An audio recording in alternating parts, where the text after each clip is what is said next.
name is Robert Zawadzki. I'm Associate Professor of Ophthalmology and Vision Science at UC Davis. And I've been trained as a biomedical engineer, medical physicist. Originally, I was trained to develop optical coherence tomography to apply for retinal imaging. And then throughout the years, I've been combining this with adaptive optics, with scanning laser ophthalmoscopy, both in clinical and basic science studies. And what we're doing right now, we're basically applying this in vivo imaging tools like adaptive optics OCT and adaptive optics SLO to study mouse in vivo, to look at their retinas. Optical coherence tomography, OCT, it is actually very well imaging technology right now. It works like ultrasound, so it acquires the B scans, cross-sectional images of the tissue, but it's using light rather than sound. So you're measuring time of flight, and based on that you can reconstruct the image in 2D or 3D if you acquire raster scan, if you raster scan data over the sample. So that's OCT. And SLO, it's basically confocal microscopy applied for the eye. So most of the clinical retinal imaging systems that rely on confocal scanning microscopy, they call themselves scanning laser ophthalmoscopy systems. And adaptive optics is something that we use to improve resolution when we try to get to diffraction limited resolution of the eye. So what we do, we're combining two imaging modalities like OCT and SLO, and sometimes we enhance it with adaptive optics to get higher resolution, even the highest possible in the eye. So actually, both OCT and SLO are limited by the nuclear aperture of the objective you're using. In our case, this is eye.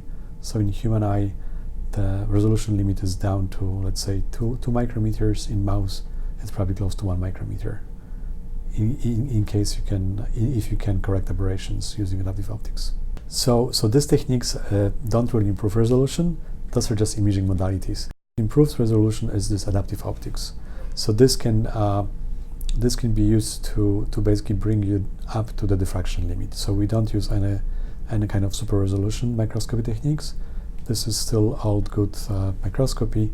However, we're using adaptive optics to maintain no aberrations, to preserve aberrations from being in our system. So this way we have no aberration. We can actually achieve diffraction limited resolution.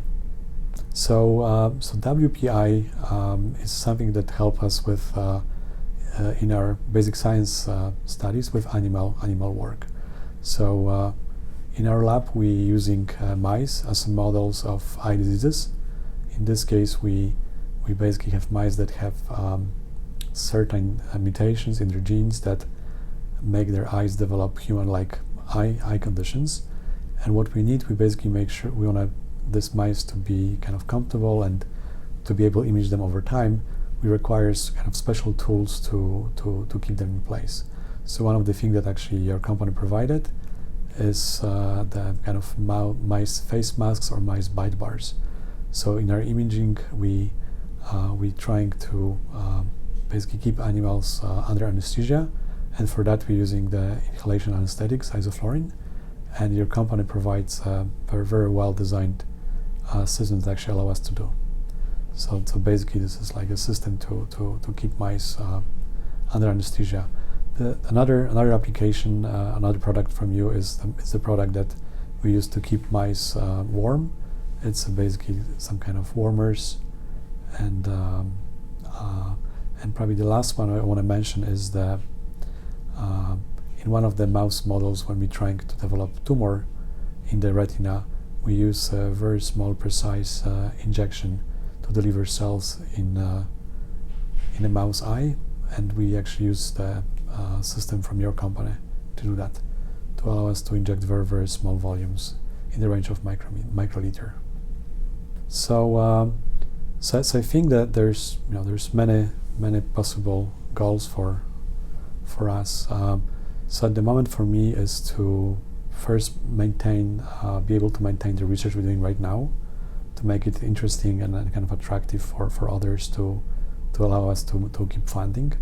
The larger goal is to really find out kind of bigger applications to what we do, to really make impact in the real life. So what we're studying, so this imaging tools I was mentioning earlier, we're trying to, even though those systems exist, we're trying to still improve them, make better processing steps, make better acquisition methods. So one goal is basically to make some of this really widespread to basically be applied in everyday clinical work. The other goal is maybe to also help develop a new therapy for eye diseases. So we're involved with many studies that test different drugs or different type of treatments. So again, if what we do would allow this to be again commercialized and then used in the everyday clinical work, that would be great. So for us right now, the right path to commercialization would be to try to create some kind of startup or to engage with existing company to convince them that they should use our algorithms or our tools to improve their images.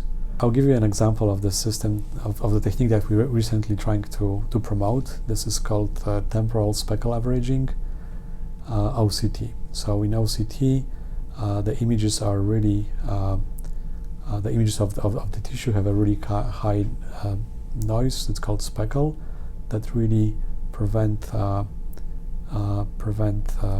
doctors or users to see the structures at the really ultimate resolution that is available. And what we developed a kind of framework that allows us to modulate speckle, or to wait long enough for speckle to be modulated themselves, and then to average them efficiently to remove this high contrast and improve image quality. And at the moment we're trying to get some companies interested in this, but we think that ultimate problem is that there's no easy way to actually modulate speckle using kind of cheap techniques. So right now we're also talking to another laboratory who develops adaptive lenses that can actually be used to modulate wavefront and modulate speckles. So we hope that after we combine our method with the product that could be then implemented in the clinical system, this actually could be implemented by the companies. So right now that would be one of the applications that we hope would be wider spread. Basically, this temporal speckle averaging in OCT.